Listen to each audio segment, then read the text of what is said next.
So hello बच्चों, स्वागत है आप सभी को एक बार फिर से हमारे यूट्यूब चैनल पर। And we are here with another video.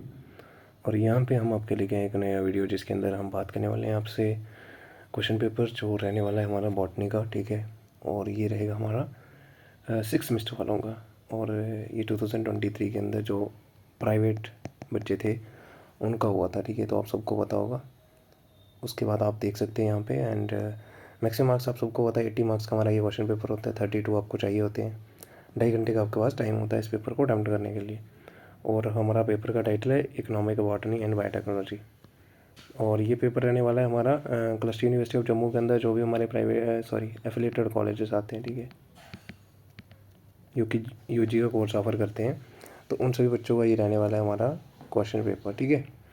तो आप यहाँ पे देख सकते हैं। और इसका पहले वाला भी आपको रेगुलर वाला भी अपलोड है जो है वो ऑलरेडी कर दिया वो हमने, वो आपको देखने को मिल जाएगा। तो देखो आपका पेपर जो है विभाजित होता है 2 पार्ट के अंदर, ठीक है। यहाँ पे सेक्शन ए होती है, सेक्शन बी होती है। अब जो सेक्शन ए होती है ना हमारी, ये क्या होती है, कंपलसरी सेक्शन होती है, ठीक है। और यहाँ से आपको सारे जो क्वेश्चंस होते हैं वो करने होते हैं। और 1 मार्क्स के एंड 2 मार्क्स के आपको क्वेश्चन देखने को मिलते हैं यहाँ पे। क्या क्या कहता है कि बोटेनिकल नेम लिखना है आपको ब्रेड वीट का। तो most common question and most easy, ठीक है। आप मुझे भी बताओगे कमेंट सेक्शन के अंदर कि इसका क्या होता है बोटेनिकल नेम, ठीक है। एंड ज्वार ग्रोइंग रीजन्स बताने हैं आपको इंडिया में, ठीक है। ज्वार हो गया, बाजरा हो गया, ठीक है, मेज़ हो गया, वीट हो गया। तो पूछा जाता है, ये कॉमन है आपके, ठीक है, सारे आपको करने हैं। सोयाबीन फैमिली कौन सी फैमिली को बिलोंग करता है, वो सोयाबीन क्या है, पल्सेस है ना, दाल है ना। तो आपको पता है लेगुमिनेसी फैमिली कौन सी फैमिली होती है, आप मुझे बताओगे, ठीक है।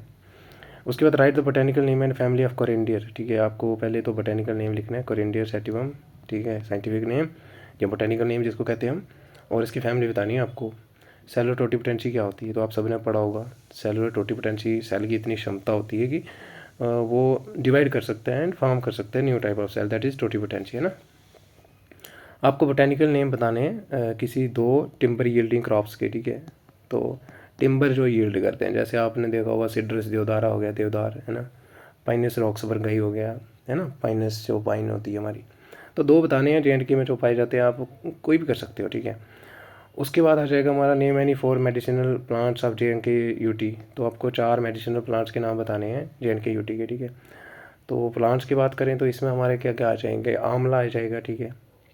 और हमारे प्लांट्स बताने ना तो बहुत सारे होते हैं, ठीक है। तुलसी हो गया, और इसको हम ठीक है, और भी आपको 4 करने हैं कोई, ठीक है। एलोवेरा हो गया, और भी बहुत सारे जो भी हमारे यूकैलिप्टस हो गया, ठीक है। तो वो भी मेडिसिनल वैल्यूज़ होती हैं इन सब की, ठीक है। उसके बाद हमारा जो कड़ी पत्ता होता है जिसको मोरिया कहते हैं साइंटिफिक नेम, एंड वो सारे होते हैं हमारे। फिर 2 यूजेस बताने हैं ग्राउंड एंड टाइल के। और ट्रांसजेनिक प्लांट्स क्या होते हैं ये आप सबको पता है, ठीक है। ट्रांस मीन्स जिसका ट्रांसफ़र किया गया हो जेनेटिक मटेरियल, ठीक है। तो ऐसे प्लांट्स जिनमें जेनेटिक मॉडिफिकेशन की जाती है, ठीक है, जिनके जीन जो है वो यानी दूसरे प्लांट्स के जीन उनके अंदर लाए जाते हैं। जैसे आपने देखा होगा hybrid plants, genetically modified organism. DNA fingerprinting क्या होता है, एंड एप्लीकेशन लिखनी है आपको 2 कोई एंथर कल्चर की, क्या यूजेस हैं। तो एंथर कल्चर से हम नया प्लांट बना सकते हैं, नए सीड्स बना सकते हैं, या आपने देखा होगा, और हाइब्रिड बना सकते हैं, ठीक है। उसके बाद आ जाएगी सेक्शन बी। यहाँ पे क्या होता है कि आपको फर्स्ट यूनिट से यहाँ पे कोई भी प्रश्न जो है वो नहीं आता है, ठीक है। यहाँ पे सिर्फ second unit, third unit, fourth unit और फिफ्थ यूनिट से आपको प्रश्न देखने को मिलते हैं।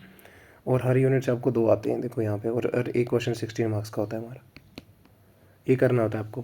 कहते हैं कि give a historical review of coffee. Coffee की हिस्ट्री बतानी है थोड़ी सी, कि कहाँ से कैसे ओरिजिन हुआ, कहाँ से कॉफ़ी जो है वो आया था। Discuss about very steps involve in processing, जब कॉफ़ी की प्रोसेसिंग होती है, ठीक है। तो इसके जो स्टेप्स फॉलो होते हैं वो आपको करने हैं अच्छे से। फिर कहते हैं give a brief account of medicinal plants of JNK UT any 4 के ऊपर आपको पहले तो नाम लिखने हैं, बोटेनिकल नेम हो गया। आपको अगर फैमिलीज आती हैं तो वो भी अच्छे से आप कर लोगे। फिर उसके बाद आपके इनके बारे में थोड़ा थोड़ा लिखना है और इनके यूजेस लिख देने हैं, ठीक है। फिर आ जाएगा discuss in detail about the botany and cultivation of P plant जो होता है वो, ठीक है, इसके बारे में लिखना है आपको। फिर right A short note on medicinal use of ginger and turmeric जो होती है इनके मेडिसिनल यूजेस। तो आप इस क्वेश्चन को अच्छा कैसे कर सकते हो, पहले तो इसके बारे में साइंटिफिक नेम लिखो इन दोनों की, ठीक है, यानी बोटेनिकल नेम लिखो। फिर उसके बाद इसका थोड़ा सा स्ट्रक्चर के बारे में, जो भी इसके करेक्टरिस्टिक्स होते हैं यानी गुण होते हैं उनके बारे में बताओ, देन आप मेडिसिनल यूजेस लिख सकते हो। 4 मार्क्स का वैसे उस हिसाब से कर सकते हो। फिर आ जाएगा यूनिट नंबर 3, ठीक है। यहाँ से भी अगेन देखो आपको 2 क्वेश्चन आए होंगे। कहते हैं give a detail account of extraction and processing of commercial rubber. और आप मुझे बताओगे इंडिया के अंदर रबर प्रोड्यूसिंग करने वाली प्रोडक्शन या लीडिंग स्टेट कौन सी है जो सबसे ज़्यादा प्रोडक्शन करती है रबर की, ठीक है। और इसको मैं बता देता हूँ, हिंट बता देता हूँ, उसको स्पाइसेस गार्डन भी कहा जाता है जहाँ पे सबसे ज़्यादा रबर होती है। फिर आता है give a brief description of botanical characteristics of coconut plant, ठीक है, इसके बारे में थोड़ा सा लिखना है, बोटेनिकल कैरेक्टरिस्टिक्स जो होते हैं इसके। फिर आ जाएगा give a detail account of timber yielding plants of JNKUT, ठीक है। और जो कोकोनट होता है ये कौन से टाइप का फ्रूट होता है ये आप मुझे बताओगे ज़रूर। और टिम्बर यील्डिंग प्लांट बताने हैं JNKUT में, और डिटेल के अकाउंट लिखना है, ठीक है। कोई आप कितने 12 मार्क्स का है ना, बस 12 भी लिख दो, हो जाएगा, आपको अच्छे मार्क्स मिल जाएंगे। फिर आ जाएगा right the botanical name family and uses of गावा एंड मैंगो, ठीक है, इनके बोटेनिकल नेम लिखने हैं, ठीक है। CDM गोवा जावा क्या होता है इसका साइंटिफिक नेम, यही होता है शायद। मैंजीफेरा इंडिका मैंगो का होता है।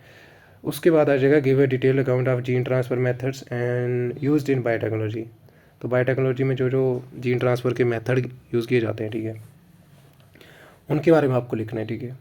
और एग्रोबैक्टीरियम क्या होता है, ठीक है, आपने सुना होगा एग्रोबैक्टीरियम ट्यूमिफिकेशन, तो ये बहुत हेल्प करता है, ठीक है, जेनेटिक इंजीनियरिंग में जो प्लांट्स की करते हैं हम। उसके बाद considered as a natural genetic engineering क्यों कहा जाता है, क्योंकि आपने देखा होगा कि ये ट्यूमर पैदा करता है, तो इसकी हेल्प से ना हम जीन को भी ट्रांसफ़र कर सकते हैं। फिर इसके साथ चॉइस आ जाएगी। और यहाँ पे देखो discuss the important features and construction of plasmids as vector, ठीक है। वेक्टर आप सबको पता है क्या होता है, जिसको हम यूज़ करते हैं जीन को ट्रांसफ़र करने के लिए। और विद स्पेशल रेफरेंस बतानी है आपको TI एंड RI प्लाज्मिड के बारे में। शॉर्ट नोट लिखना आपको जीन लाइब्रेरीज क्या होती हैं। देन आ जाएगा लास्ट यूनिट नॉट लीस्ट, यहाँ पे हमसे कहता है कि प्रोटोप्लास्ट फ्यूज़न क्या होता है, और discuss the technique and applications of protoplast fusion, तो इसकी टेक्निक कौन सी होती हैं वो बतानी है एंड एप्लीकेशंस बतानी है। और डिस्कस करो ब्रीफली में about the application of embryo culture, ठीक है। और इसके साथ चॉइस आ जाएगी। देखो एप्लीकेशन में आप बहुत ज़्यादा लिख सकते हो कि इससे हम सीड बना सकते हैं, एक नया प्लांट भी तैयार कर सकते हैं, है ना, मल्टीपल एम्ब्रियो, फिर उसको जीन लाइब्रेरीज में जो उसका DNA होता है उसको प्रिजर्व कर सकते हैं, क्रायो प्रिजर्वेशन कर सकते हैं, ठीक है। फिर आ जाएगा what are the steps involve in, जो भी एक्सटिंक्ट हो रही हैं स्पीशीज़ जिनकी पॉपुलेशन बहुत कम हो रही है, तो हम उनको प्रोटेक्ट करके रख सकते हैं, उनकी नई नई जो जनरेशन है वो फिर से हम जो है वो बना सकते हैं। फिर कहता है what are the steps involve in the production of haploids through tissue culture technique, तो कौन कौन से स्टेप्स इन्वॉल्व होते हैं जब प्रोडक्शन करते हैं हैप्लॉइड की, ठीक है, टिश्यू कल्चर टेक्निक से। अच्छा, support your answer with the help of diagram बना के आपको अच्छे से करना है, ठीक है। वही हो गया ना, एक्स प्लांट लेते हैं हम, ठीक है। और हैप्लॉइड क्या होता है, हैप्लॉइड तो जो एंथर कल्चर हो जाएगा, ठीक है।